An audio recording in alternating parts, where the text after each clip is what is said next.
Peggy 12.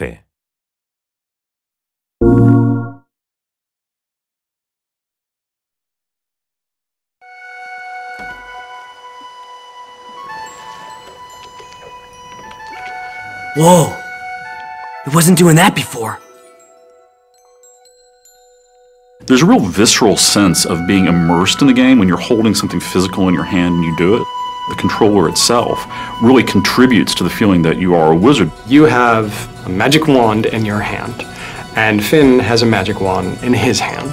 It's the best one-to-one connection with a character that I've ever felt. When we first took the controller and whirled it over our head and saw the apprentice conjure a tornado out of the ground, it's like, that is something different. That is not just another press the button and cast your spell. He just conjured a tornado. This is awesome.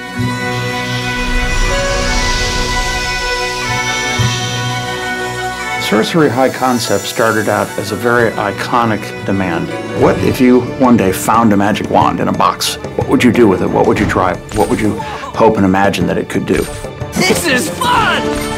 Sorcery is designed from the ground up to be a move title. With a lot of games, you start sort of retrofitting, saying, oh, we're going to take an existing game that has a DualShock control scheme, and then try to figure out how to work the move into that.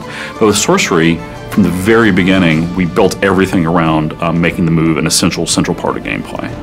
Of many places that I've worked, our studio's a little different in that we are a little more physical, and we kind of embrace that, especially working with the move. So when you cast a spell and to throw up your arm in a shield is really something that came out of how we talked about the game.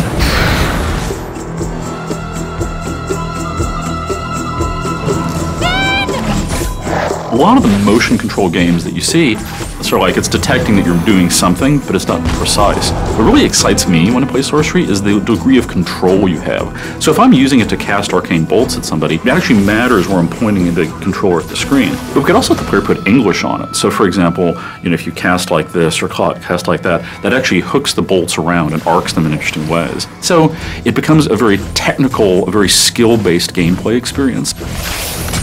Fighting is active. Drawing a firewall, throwing a bolt through it. Those movements are quick, fast. Spell switching is on the fly, and it's a movement, it's not a button press. As you get deeper into Sorcery, you learn more spells. You gain command over the elements: ice, fire, wind, electricity. Then we found that combining them was cool. Cast your whirlwind through fire, the fire is sucked up off the ground and your whirlwind becomes a fire tornado. Cast your bolts into a fire-nado and fire bolts are multiplied and spread throughout the arena. Every spell in Sorcery can be combined with the other spells to produce a deep combo system that lets you just attack your enemies in a wide variety of ways to maximum advantage. A troll! That thing is huge! This way, come on! The boss fights in our game is where the player has to really put his mind to work. You have to be aware of your environment, you have to be aware of your arsenal. Everything that we put into a boss fight is indispensable in taking out the boss. Hey, you! Sorcerer!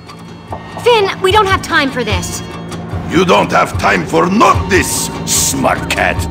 Potions are the way to power. Alchemy is the flip side of all the action gameplay.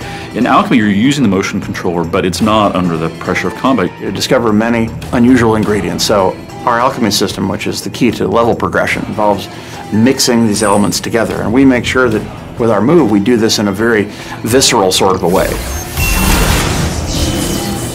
We want to create a feeling of that you weren't just fighting things all the time, that you really were a wizard who had a wide variety of different magic at your disposal.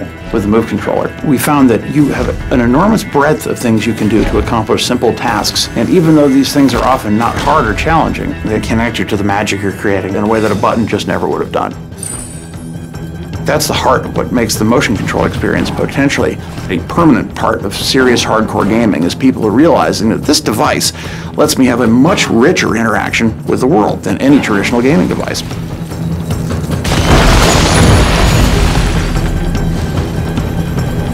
I feel that we've given people a really solid, playable game experience that uses the move like it's meant to be used as a serious game and control device, to reach down and pick it up and to be that apprentice who is reaching out and grabbing the wand, the Master's wand, for the first time and feeling the power of it surge through him, just as you realize the power that you yourself are experiencing as a player.